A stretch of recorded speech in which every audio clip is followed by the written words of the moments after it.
KPBS On Demand is supported by Fleet Science Center's newest exhibit, Survival of the Slowest. See firsthand how nature's smallest, slowest, and weakest creatures can not only survive, but thrive in the wild. Open May 24th through September 1st. Learn more at fleetscience.org.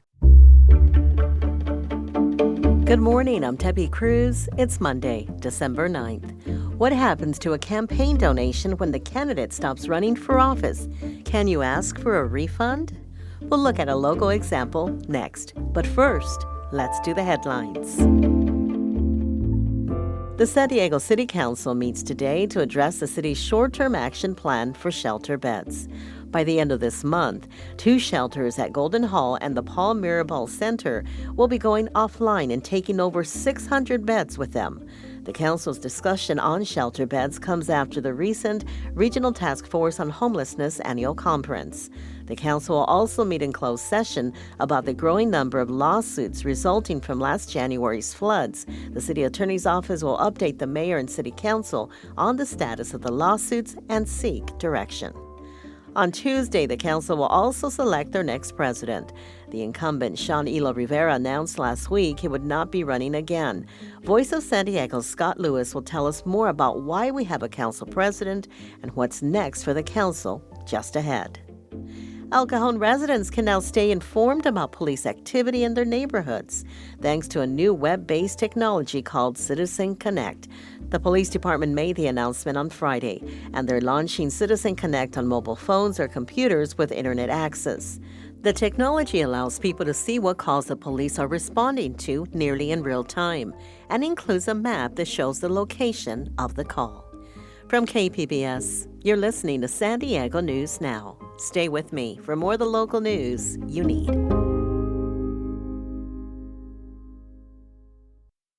KPBS On Demand is supported by the National Conflict Resolution Center. Geopolitics, a divisive election year, and strained budgets are all topics that can create tension in the workplace. NCRC can help workplace leaders navigate polarizing issues with the Culture, Communication, and Conflict Certificate. More at ncrconline.com.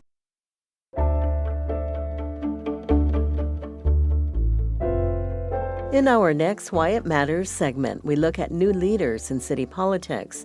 Voice of San Diego CEO Scott Lewis explains why we even have a council president in the first place.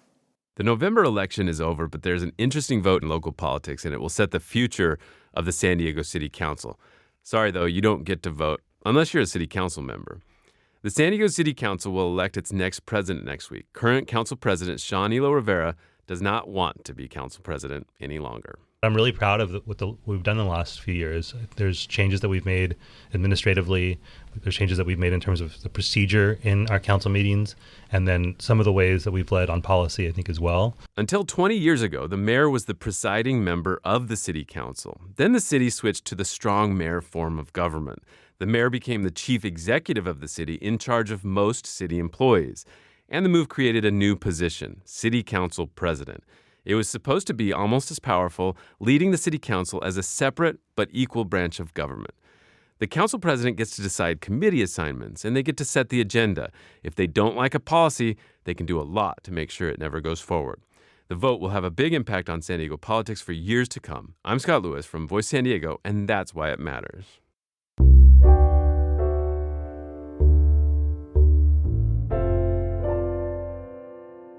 A mother is suing the city of San Diego after a high-speed chase by police ended in the deaths of her sons. Reporter Katie Anastas says it's part of a push to reform police chases. Last December, 4-year-old Mason and 8-year-old Malachi were in the car with their mother, Victoria Hayes. A car collided with them, sending them off a freeway ramp and into a tree. Their car burst into flames. The boys died from their injuries. The car that hit them was speeding away from San Diego police. The lawsuit claims the pursuit started over a traffic stop. It calls it unnecessary. It says the police should have stopped when the chase became dangerous, and that they violated their own procedures. San Diego's Commission on Police Practices sent policy recommendations to Chief Scott Wall last month, including that they should stop pursuing vehicles over things like traffic violations. Wall has until mid-January to review the recommendations. The police department and the city attorney's office said they don't comment on pending litigation.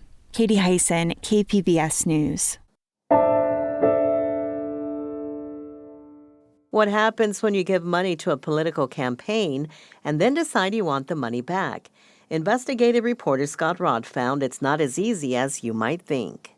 San Diego resident Yvonne Elkin has been politically active most of her life. I mean, even back when I was young, in the 60s, we did a lot of advocating for civil rights and voting rights. And in her retirement, she's invested a lot more time in her advocacy work. I'll knock doors and make phone calls and stuff like that, but it's because the candidate aligns with what I want to see happen. That's why Elkin supported Nathan Fletcher's campaign for state senate early last year. Fletcher, at the time, was on the County Board of Supervisors and was considered a rising figure in the local Democratic Party. I was pretty impressed with him right out of the gate, his values and what he spoke for. Elkin contributed $100 to Fletcher's campaign and planned to chip in more over time. But then Fletcher dropped out of the race last March. He initially said it was for treatment of PTSD and alcohol abuse. Elkin fully supported Fletcher's decision to focus on self-care. But then, a few days later, a former employee at the San Diego Metropolitan Transit System accused Fletcher of sexual assault in a lawsuit. When that occurred, then that was a different story. Then you crossed the line, you've been, unfaithful to your family, you've broken our trust. Fletcher has denied the allegations and claims the affair was consensual. As KPBS reported earlier this year, Fletcher has spent more than $500,000 in leftover campaign contributions to defend himself in court. The California Fair Political Practices Commission has since launched an investigation into Fletcher's use of campaign money for his legal defense. The campaign has argued that the spending is allowed. Elkin decided last year that she wanted her $100 back. I gave you money to run for Senate.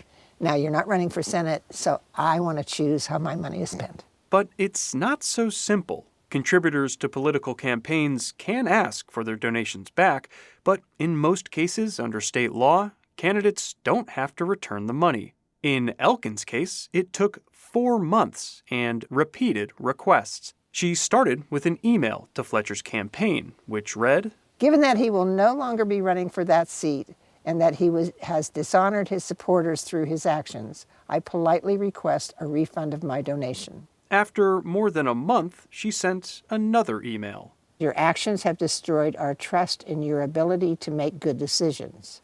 Please refund my $100 at the earliest possible time." And then another. "I have stated my reasoning previously and do not intend to let this go.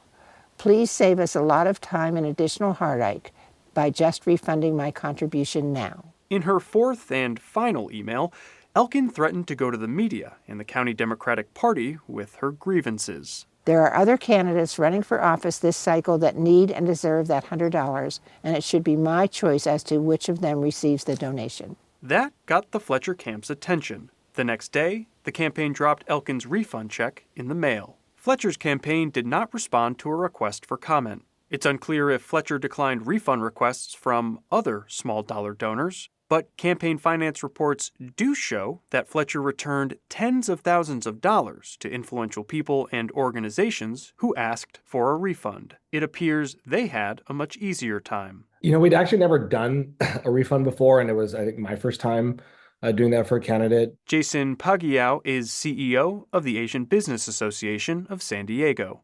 The group's political action committee contributed about $5,000 to Fletcher's campaign. We contacted the campaign's treasurer, and they were very quick to get back. About a month later, they got their refund. California election law gives candidates a lot of discretion when it comes to refunding campaign contributions. But when they drop out of a race, should they keep the money?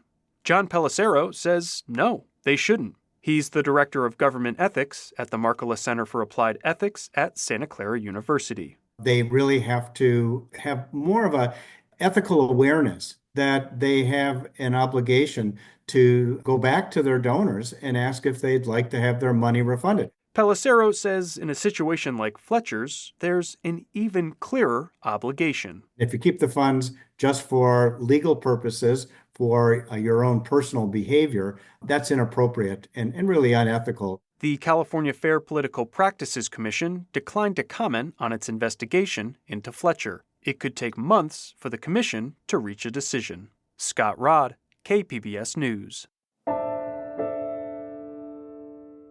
Local ballot measures that fund children's programs passed in several California counties. Reporter Tanya Thorne says the initiatives raise hopes for San Diego's own measure currently in the works.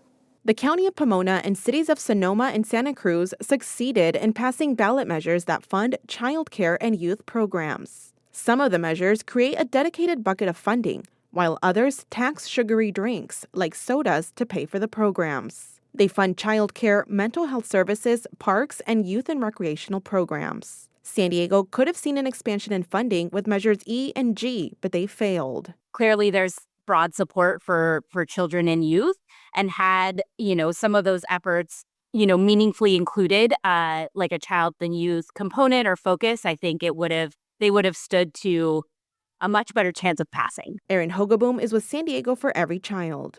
It is just one of the many organizations that make up the Children First Collective. They are working together to tackle the challenges of having affordable childcare and paying providers fairly. And that work includes a future ballot measure to fund local programs. They are still working on deciding when the measure gets introduced to voters and their ballots. Tanya Thorne, KPBS News.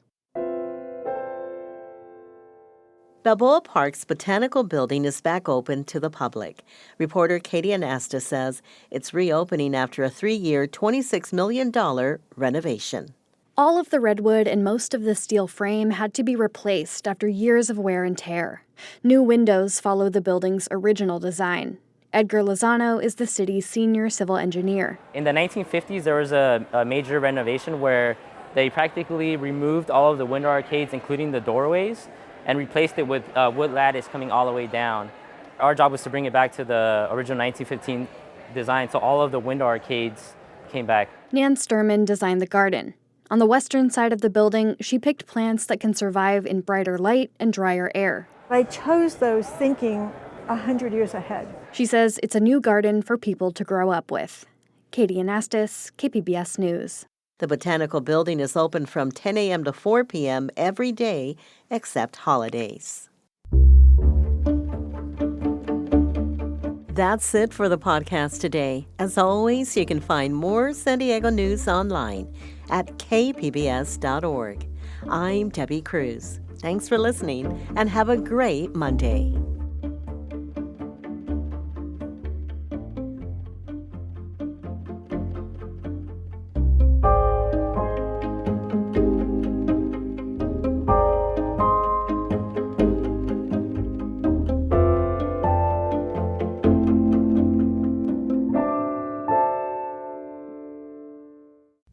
Now on the finest podcast, the NPR Tiny Desk Contest, we bring you the history of the concert series and the competition and hear from the artists behind our favorite local entries. Listen now wherever you get your podcasts.